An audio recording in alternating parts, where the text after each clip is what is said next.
This story is a work of fiction. Similarities between characters or events to persons living or dead in your world are purely coincidental. Only those who have agreed to the above have the privilege of partaking in this game. Hello everyone, welcome to this video. Today, talk about Persona 5 Royal. So finally, after a long wait, I did play Persona in this year after its release in the PC, and what a joy. So I was waiting for Persona 5 for a really long time because I don't have a PlayStation 4, so I didn't have the chance to play it. I was waiting for it for a long time, and I finally played it like 3 months ago, and now I will make a video about it, show you my impression about it, everything that I like about it. Mostly I didn't dislike a lot of things. So let's get started. But first I will just say that I didn't finish any other Persona game, so this is my first Persona game that I finished. I did play Persona 4. I finished the first palace, but my save was corrupted, so I didn't have the chance to replay it. I was too lazy to start another game, so I just dropped that. And now maybe I will play it in the future, but who knows. But at least now I played Persona 5, so let's start with that, and let's talk first about the gameplay and the combat. This game, but they were really amazing. The characters are really different. Each character has its own type and skills. Even if there are some skills that are repetitive, but overall they really feel different. Each character is unique and feel different, and they are really fun, especially if you have Hifumi confidant. If you upgrade her and you use the swap, you can swap in the middle of battle. That's really cool. You can really feel the price of every character. Even if Joker has most of the personas you are gonna use, but everyone has really a role that you will have to change the characters every time, and that's really very cool. Another great mechanic in the game is the fusion. I really didn't have the time to use this in the early game. I don't know why. I did play Persona 5 Royal, so I did have some personas that I actually used them. I didn't use the high levels in the first, but I used some of the mid levels in the early game, so they were really strong. So I didn't have the time to use fusion first, but when I really needed this and tried the fusion, it was really cool. You are fusing with other players online, and you are fusing your personas or collection. That it's really cool. It give every persona you are collecting a meaning to get a really strong persona. And the show times are just amazing. This is the only thing I can say about them. They're just amazing. What a way to finish a bloody boss fight, or to finish an enemy. It's the greatest thing. It's the showtime. So they were really cool. The animations are really smooth. And what's better to finish a fight with the showtime? And as also what we are finishing this segment, and let's now move to the other segment. Now let's talk about palaces and mementos, which are huge part of the game. Let's just finish mementos. I didn't like it. It's too repetitive. But that's the part of grinding the game, and if you are struggling in a boss, I will talk about this after. But it's whatever. Okay, it's whatever. So now let's talk about the actual thing in palaces.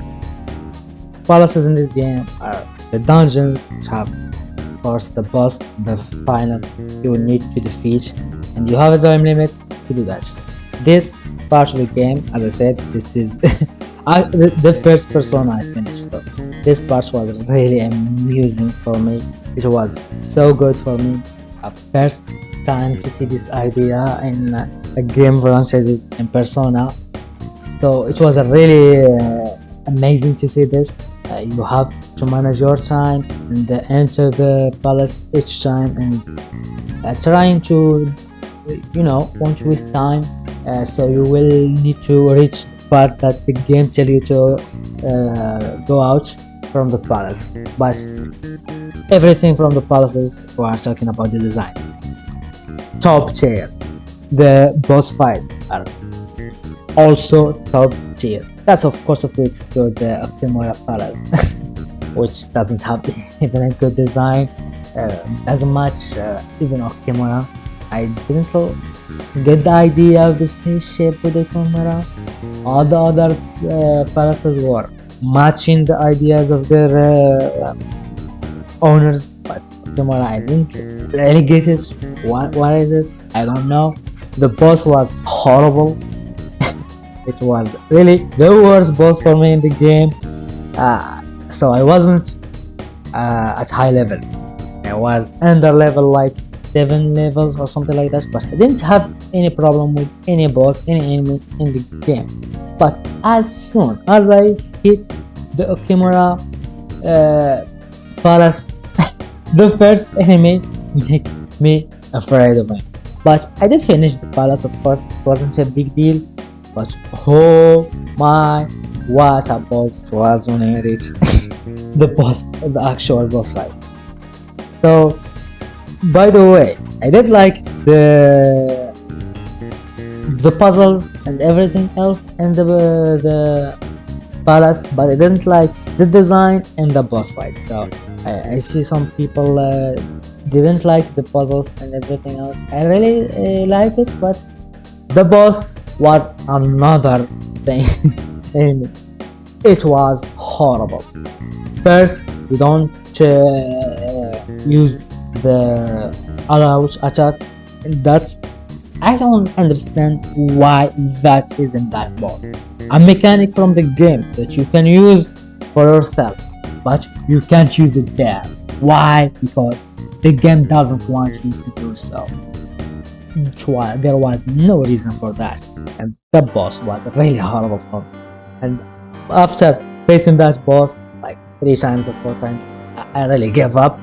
And of course, here come mementos, which are the fun part of the game. So I just farm like for 5 hours straight. Of course, I did just watch some YouTube and farm on the other monitor. So it was horrible. As I said, this boss for me was horrible. But if we talk about the other bosses, they were all amazing. Each boss is unique, has different mechanics. Sometimes you send one from the party to face it. Sometimes you just face it straight. Sometimes you need to do something before facing the boss. They were really smart by creating the bosses in this way. Now let's talk about the music. I don't know if there is any reason to talk about it, to be honest. I mean, everyone in this earth know how freaking amazing Persona music is. I mean, you don't need me to say this, but everyone knows. This game's music is something else. I did listen to Persona's music before playing the game, like for 2 years. I did listen to Persona music, but to be honest, the enjoyment of the music inside the game is something else. When I reached the final palace in the game, the Royal, I won't spoil it for you, but when I believe start, oh my god, that was something. I don't know, but just my ears started cheering for no reason. It was something else. I know the game was going to end. It was that music starting that moment. It was something really else. Make me feel emotional a lot. Not a lot of music make me like that. But that's all, to be honest, to say about the music. It's top tier. Every music is like top tier. You won't say any for any of the music that it's bad. Even the amplification of the music in the game, top tier. When you are chilling, there is just the chill music. In the boss fight, there is the hype music. So 10 out of 10, of course, in the music. Now let's talk about the style. I mean, I guess that's one of the reasons that I was really anticipating this game is the style. The art style is really something else. If we talk about the graphic overall, the game doesn't have, of course, a good graphic. It's okay, but what's carrying it is the style. Everything in this game scream style. It's screaming in every possible way. The character design, the music, everything. Let's just say is that I like every character design in this game. There was none of them that I didn't like. There were some okay. I won't give everyone 10 out of 10, but there were some 7 out of 10. I think that's the least that I can give the main character's design. I mean, the confidence and everything.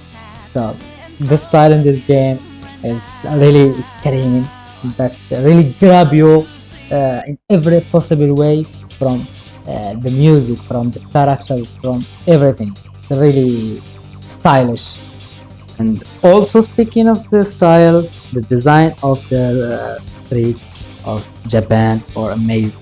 As an anime fan, you really like to see that and experience it with yourself in game.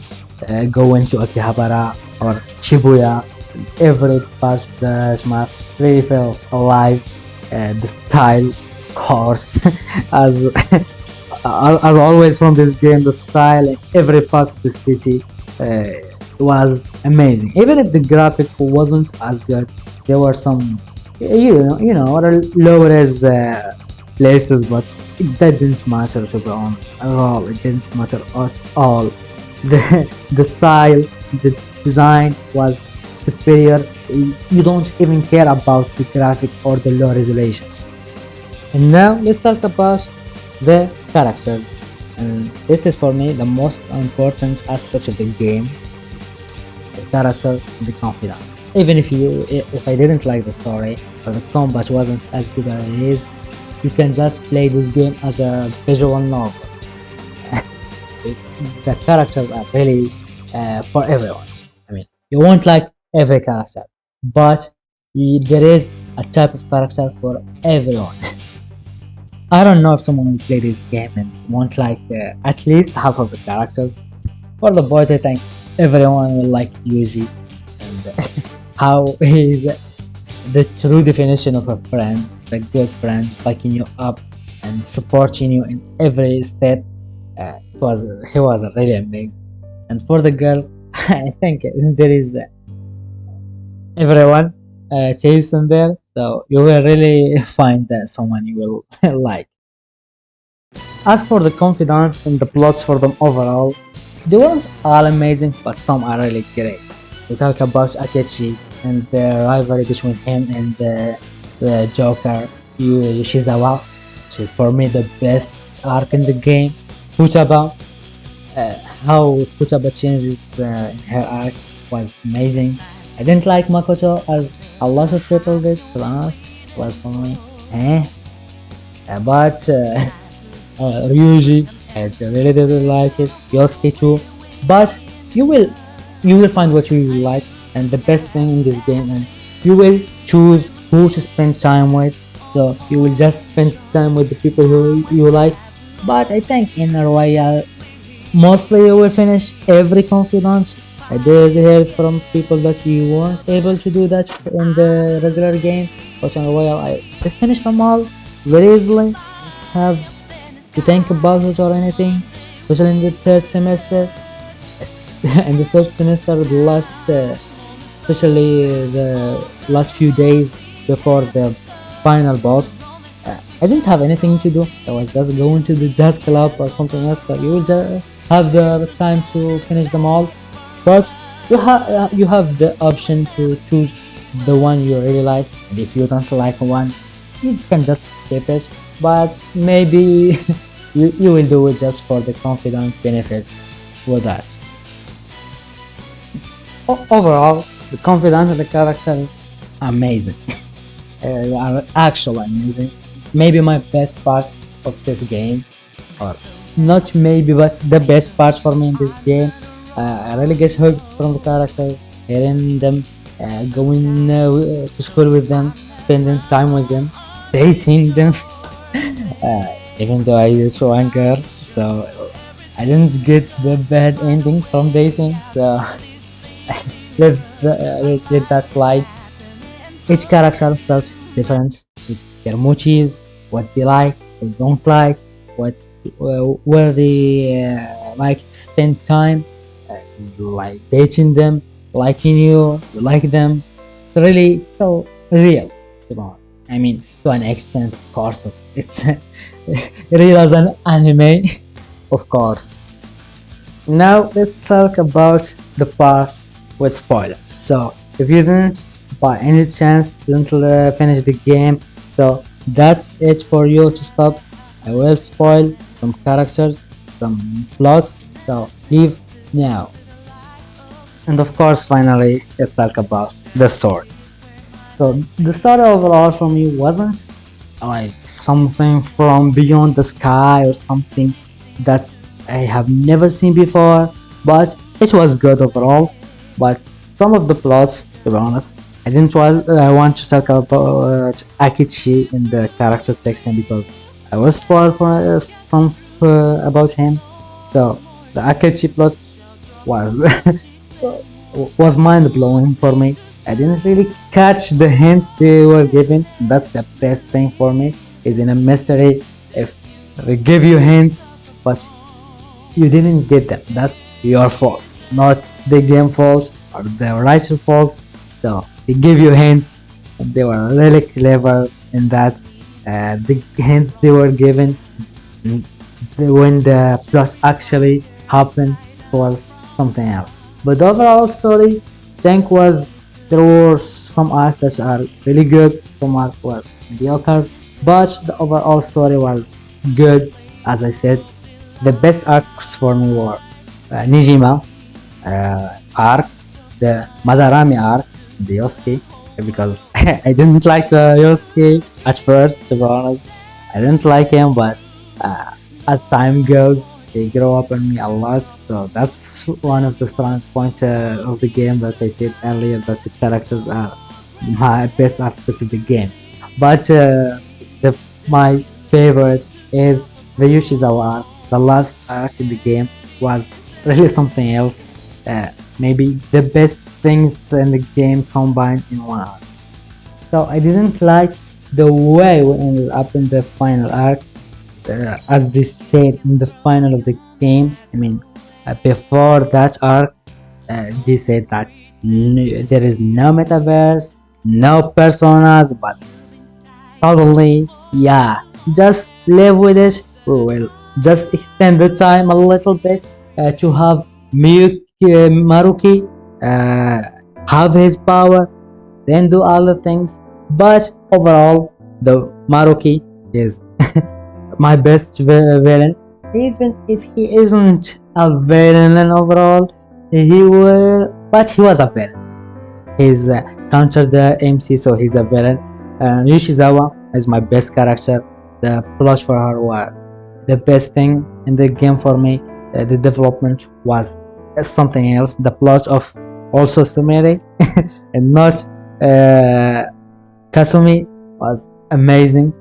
And finally, I've reached the end of this video, and in conclusion, Persona 5 Royal is one of the best gaming experience I have ever had in my life, and a really memorable one. I won't forget it. Like in a month or a year, it will stick with me for a long time.